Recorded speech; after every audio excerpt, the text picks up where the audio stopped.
teman-teman kita kumpul. Sebenarnya kita ini kan merindukan yang kayak gini kan. Saya pernah dengar Amin pernah. Kapan kita kumpul-kumpul lagi? Siapa lagi? Eko tuh kalau kumpul setiap malam Jumat ke Farid. Malam Jumat tuh kan Eko kumpul sama Farid. Lalu kalau ada ngobrol-ngobrol bisuku gitu ngumpul rame-rame gitu. Sekali ngumpul rame-rame Eko tak ada pula. Dan yang lain-lain. Tentunya ini bukan cuma mimpi, bukan cuma motivasi. Kok motivasi kan cuma selesai itu kan. Selesai sampai gitu ya. Biasanya tuh orang udah dimotivasi, selesai balik, wow udah ada. Ceritakan lagi gitu. Nah, hari ini nih saya berharap kita bukan sekedar motivasi. Saya mengakui kalau kasih motivasi saya jago lah. Tapi ternyata motivasi yang saya kasihkan ke teman-teman ini ternyata masih belum mampu convert, masih belum mampu berubah jadi sebuah gerakan. Artinya ternyata problem itu bukan motivasi, bukan dari eksternal gitu. Problemnya mau dikasih motivasi sehari 3 kali kayak minum obat sehari 3 kali gitu kan. Kalau ternyata internal kita tak ada upaya untuk berubah, melakukan perubahan itu, tak berubah orang. Berapa juta kali seminar MLM, banyak. Berapa orang yang termotivasi oleh mentor MLM itu? Banyak sekali. Berapa orang yang naik kapal pesiar? Sikit. Sisa kena tipu semuanya. Jangan-jangan orang yang ngomong kapal pesiar itu tak naik dia kapal pesiar. Berarti motivasi itu ternyata hanya mempengaruhi sedikit dari gerakan yang akan kita lakukan gitu. Berarti hal lain. Nah, hal lain itu apa? Ya, salah satunya itu pengorbanan. Seberapa besar kita mewakafkan diri kita ini untuk Islam, untuk mampu menyampaikan Islam ke tengah-tengah masyarakat, dan itu menjadi nyala yang besar, nyala perjuangan yang besar gitu. Nah, kita bisa ukur, itu tuh masing-masing kita yang bisa ukur sejauh apa kita berkorban. Nah, silahkan cari standar kalau pengorbanan. Lalu ada contoh teladan yang bisa kita tiru. Siapa contoh itu? Ya orang-orang yang ikut Nabi. Yang paling kuat akidahnya, keimanannya itu ya sahabat. Teman-teman silakan cari semua sahabat, cari silakan. Siapa yang mau kayak raya, silakan berkorban kayak Abdurrahman bin Auf. Siapa yang mau kayak Bilal, silakan. Siapa yang mau kayak Ali bin Abi Thalib, silakan. Umar bin Khattab, semua lah. Dan itu tuh bisa kita tiru. Itu tentang pengorbanan. Kata Nabi Muhammad SAW, kalau matahari, kan kita sering dengar kayaknya ya, kalau matahari disimpan di tangan kanan, lalu bulan di tangan kiri, dan Nabi Muhammad tuh mengatakan wallahi, demi Allah tadi, itu udah sumpah yang luar biasa. Dua barang ini ada di tanganku, itu tidak akan mengubah aktivitasku melakukan dakwah, tidak akan mengalihkan perhatiannya dari dakwah. Nah, barangkali selama ini kita kurang mendalam membahas hadis ini. Hadis tentang ini. Mungkin kita sering dengar lah kayaknya.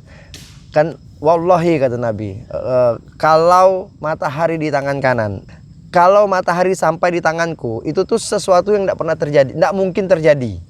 Kan tidak mungkin terjadi kan? Sekarang ya kita udah berkeluh-keluh, udah kepanasan. Jauh. Berapa jarak matahari? Pernah enggak? Siapa yang pernah? Siapa fisika Gus? 8 menit cahaya. 1 detiknya 300 km. 300.000 km. 1 detik tuh cahaya, 1 detik kecepatan cahaya. Twing, 1 detik 300.000 km. Kali kan 8 menit. Itu jarak matahari. Berarti kalau 1 detik 300.000 km, 10 detik itu 3 juta kilo. 3 juta kilo jarak bumi 10 detik. 100 detik 3 pokoknya jauh lah kan. Itu rasanya kayak gini. Nanti di hari kiamat kata Nabi, matahari itu akan didekatkan jaraknya. Ada yang bilang sejengkal. Kayak apa rasanya? Kan gitu. Mungkin selama ini kita tidak mendalami hadis ini, sehingga kita tidak terlalu masuk. Kan kita sering dengar ayat, sering dengar hadis kan. Saya sering lah dengar ayat termotivasi, Masya Allah ayat ini luar biasa, hadis ini luar biasa. Tapi kita tak mendalaminya, jadi kayak pengaruhnya tidak banyak. Nah, saya ini kan lahir dan besar di dunia imajinasi. Maksudnya saya tidak tahu lah kalau kawan-kawan mungkin ada yang matematika, yang saklek gitu. Saya ini orang yang berimajinasi. Tobat saya, hijrah saya Itu pun gara-gara imajinasi. Kalau di luar kan saya suka cerita gara-gara ketemu orang di Thailand, gara-gara dia diskusi ini diskusi. Padahal saya itu sebenarnya itu berimajinasi. Ketika saya yakin suatu hari mati, yakin kalau kayak gini terus masuk neraka, lalu saya mengimajinasikan neraka. Dalam bayangan saya tuh parah betul neraka tuh. Itu info yang saya dapat waktu SD. Kan waktu saya enggak tahu waktu zaman sekarangnya, waktu SD tuh ada komik besar gitu neraka. Ada kan tuh. Ada yang bergantung. Nah, hancur lebur lah orang di dalam komik itu tuh. Zaman gitu. Itu komik hidayah kan. Iya. Jelek semua kan. Gambar jelek. Dan waktu kecil kita enggak terpengaruh dengan itu.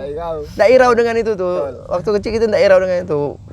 Bahkan ada kalimat yang menenangkan hati, tenang ya, selama kita agama Islam, kita nanti masuk surga. Meskipun dicuci. Nanti walaupun dicuci loh di neraka, nanti masuk surga. Ternyata hadis itu atau ayat itulah yang buat saya nih jadi fasik gitu. Gara-gara tenang ya. Oh, serah lah kita mau ngapa-ngapa tenang ya. Jadi kita nyalakan itu. Padahal kan itu kan salah semua. Nah, sekarang hari ini kita udah dapat informasi yang jauh lebih benar gitu, lebih betul. Pola pikir kita udah diajarkan berkali-kali lah cara berpikir yang benar dan segala macam sampai persoalan imajinatif ini. Sampai ketika yaitu saya membayangkan neraka tuh, Masya Allah neraka ini bakalan kayak gini dan saya bakalan kayak gitu. Lalu ini penting teman-teman ketika kita mendapatkan ayat, mendapatkan dalil yang menuntut kita untuk berjuang gitu. Kita udah paham dakwah itu wajib itu wajib ain. Kan harus gitu, tapi masih tidak kita lakukan, berarti kan kita berdosa tuh. Nah, barangkali imajinasi kita belum laju soal neraka. Rela gitu melakukan aktivitas dosa itu. Nah, coba imajinasikan kalau betul-betul matahari di Nabi itu bilang ini, kalau matahari di tanganku kanan, bulan di kiri, tidak akan mengubah dakwah yang sedang aku lakukan, menyampaikan risalah Islam. Artinya apa? Memang dakwah tuh memang betul-betul wajib. Wajibnya tuh betul-betul mendalam gitu, betul-betul wajib. Apa kira mau menggambarkan kewajiban dakwah ini? Tidak ada lagi. Dan untuk melakukan itu tuh pengorbanan kita harus sampai matahari dekat tangan kita. Kalau kita memang mau ikut Nabi. Kan mati kan gini apa atau kasarannya apa kalau matahari udah sampai sini berarti pasti meleleh itu. Diajak kita mengimajinasikan Khashoggi itu wartawan yang dibunuh gara-gara sering mengkritik pangeran Arab tuh, raja-raja Arab tuh, anaknya Salman, kritik bunuh. Gimana cara bunuhnya? Cara bunuhnya dimutilasi di saat beliau masih hidup. Cuman dia bisa tahu, orang-orang bisa tahu karena Khashoggi pakai jamnya tuh connect dengan HP. Bisa ditonton selama berapa jam gitu, dia berteriak-teriak, terekam gitu, terekod apa aktivitas yang dilakukan oleh pembunuh tuh, dimutilasi. Habis itu ndak selesai sampai mutilasi, dimasukkan ke dalam cairan itu tuh mampu melelehkan baja. Jadi misalnya ini teteskan cairan, nah baja tuh meleleh.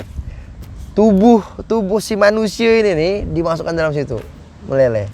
Cairan itu tuh hawa panasnya ndak ada apa-apanya dengan matahari. Kalau dibandingkan dengan panas matahari itu. Padahal baja itu meleleh dan manusia ini, Khashoggi ini, wartawan ini masuk ke dalam situ meleleh. Tak ketemu kan, bajanya tak ketemu. Akhirnya bisa ketahuan karena ada di dalam cairan, ketemulah barang bukti dalam cairan itu tuh seperti daging manusia gitu.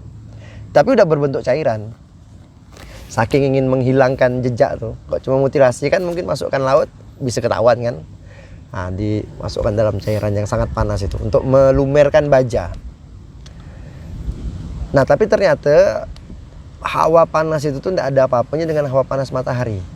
Dan ternyata ketika Nabi menyampaikan hawa panas matahari sampai ke tangan kita tuh dengan kalimat sumpah wallahi, demi Allah katanya, itu tuh udah betul-betul inilah dia yang akan aku lakukan. Inilah yang harus aku lakukan gitu. Dakwah. Dan ternyata hanya karena dakwah kan kita masuk Islam nih ya. Enggak ada yang lain, bukan perang, bukan apa ya. Perang terjadi setelah dakwah duluan. Jangan sampai terbalik, jangan sampai pola pikir kita bisa terpengaruh dengan orang-orang liberal.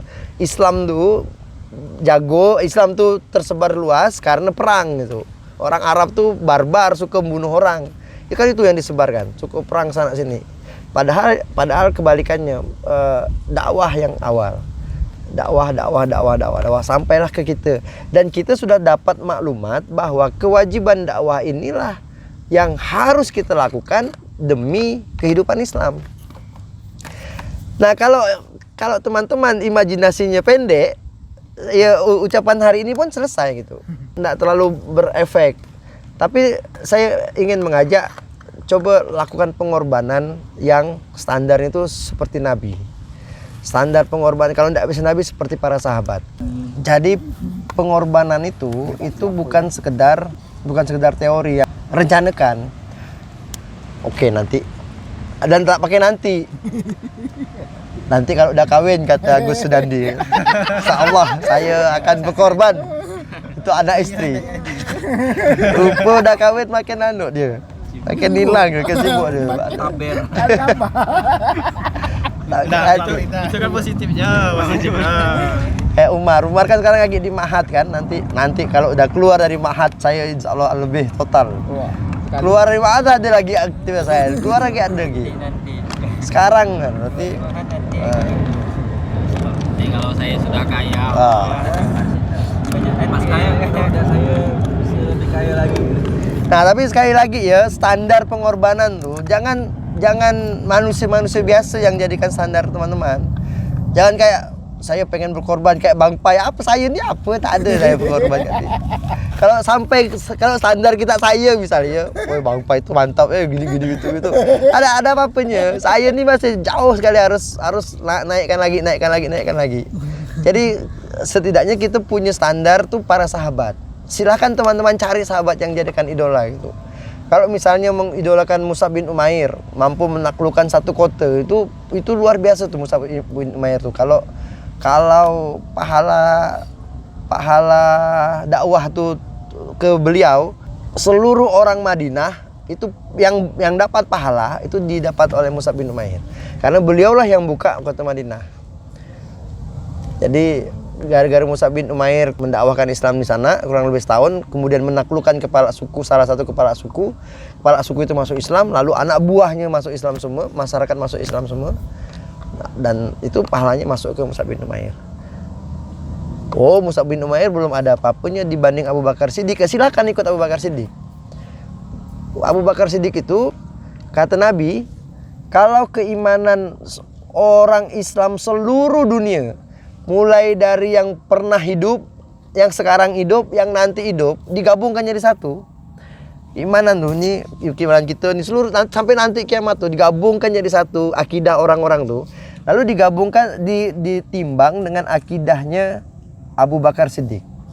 Kalah orang Islam, orang beriman seluruh dunia itu dengan beratnya keimanan Abu Bakar Siddiq. Nah, silakan tiru. Dan itu bisa kita tiru.